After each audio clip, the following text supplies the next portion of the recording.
Anybody who studies the Quran seriously knows that Allah records on multiple occasions how prophets were insulted, how they were made fun of, how they were rejected in the most obscene ways, and how even the prophets themselves felt the pain of those disbelievers making fun of them.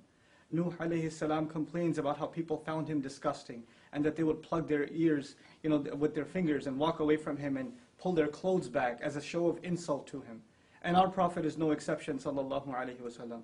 This Quran that honors our Prophet also at the same time records the most hurtful words that were said to him, that the Prophet himself would have to recite and remind himself of the words that were said about him. Sahir, magician, majnoon, insane, kadhab, a perpetual liar. So many accusations are made against our Prophet sallallahu alaihi wasallam, and they're all recorded in the Quran. Allah wants us to remember that this is a fact, that all prophets, though they are the most noble of Allah's creation, and that Allah Himself has honored them, at the same time are people that will face the worst kinds of insults and the worst kinds of ridicule. But what is supposed to be the reaction?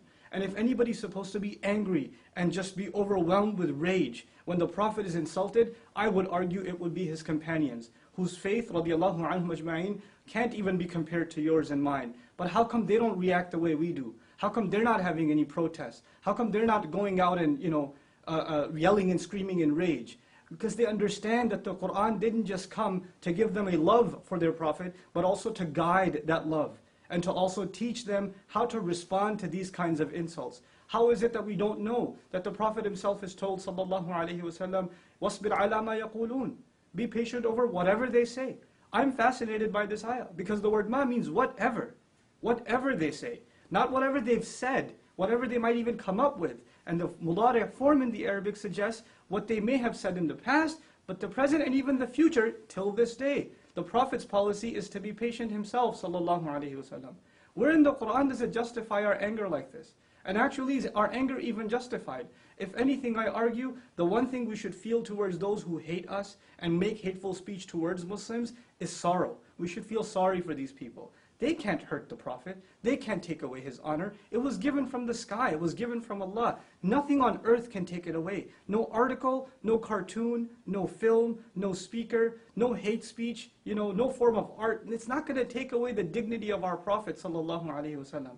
And these films and these kinds of attempts are futile, wasteful attempts to try to undermine the message of Islam and to misrepresent Islam. But think about it.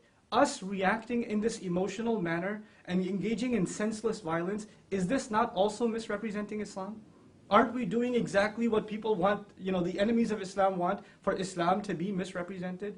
If anything makes me angry, it's the anger at our own selves that we don't understand the policy of the Quran and how to respond to insults. Idfa' billati hiya ahsan.